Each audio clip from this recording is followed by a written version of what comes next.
Welcome to the Deep Dive. Great to be here.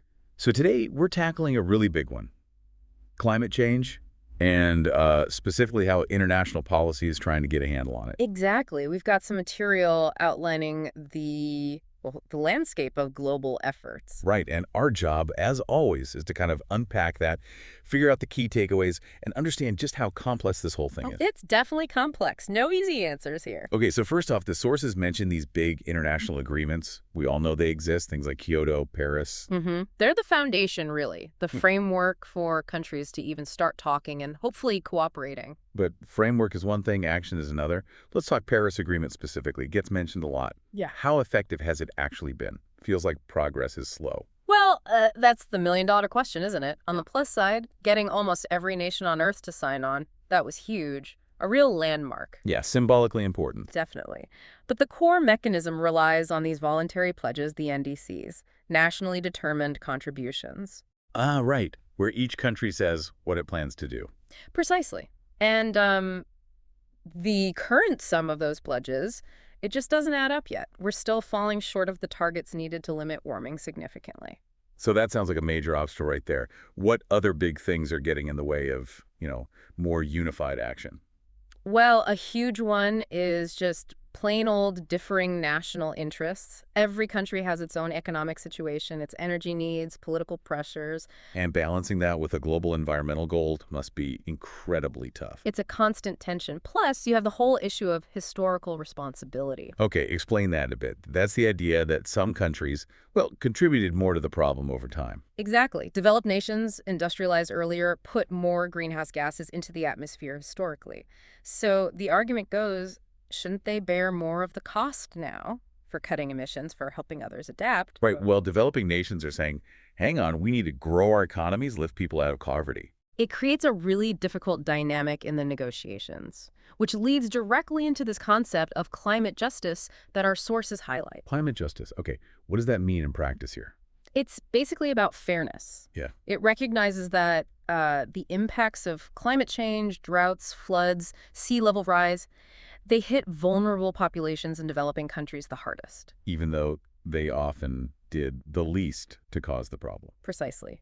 So climate justice is about making sure the solutions don't make those inequalities worse, and that support flows to those who need it most. It's an equity issue, fundamentally. Got it. That makes sense. Now, something maybe less obvious, the link to international security.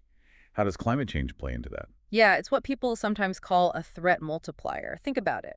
Scarcity of resources like water, farmland becoming unusable, people forced to migrate because of climate impacts. That can definitely increase instability or even conflict in fragile regions. Exactly. It puts extra stress on already stressed systems. Okay, shifting gears slightly, it's not just governments, right? The private sector must be involved. Oh, absolutely crucial. You need private companies for innovation, developing new clean technologies, scaling them up, investing in renewable energy projects. Governments set the rules, but industry often delivers the solutions. And we also see some actors pushing really hard. The material mentions small island nations. Yeah, and their advocacy is quite powerful. For nations like Tuvalu or the Maldives, climate change isn't abstract. It's an existential threat now due to rising sea levels. So their voice carries a lot of moral weight in the talks. It really does. They're literally fighting for survival and demanding more ambition from the bigger emitters. Their vulnerability makes their calls for action incredibly urgent.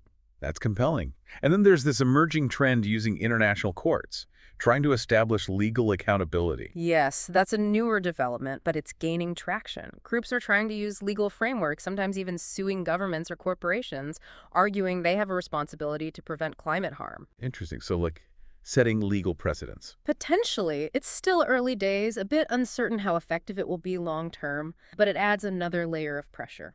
And finally, any cool new policy ideas popping up?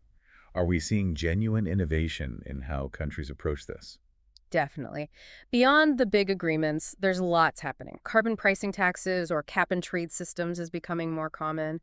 We're seeing pushes for circular economies, trying to reduce waste, and more focus on nature-based solutions, too. Like using forests or wetlands to absorb carbon? Exactly that kind of thing. Leveraging natural systems. The key is figuring out which mix of policies works best for different countries' circumstances. Okay, so wrapping this up, this dive really shows, just how tangled international climate policy is. You've got these big agreements, but also huge challenges like national interests and fairness. Right, and the idea of climate justice really highlights those different vulnerabilities. Yeah, and it's not just countries negotiating. You've got courts, companies, small islands all playing a part.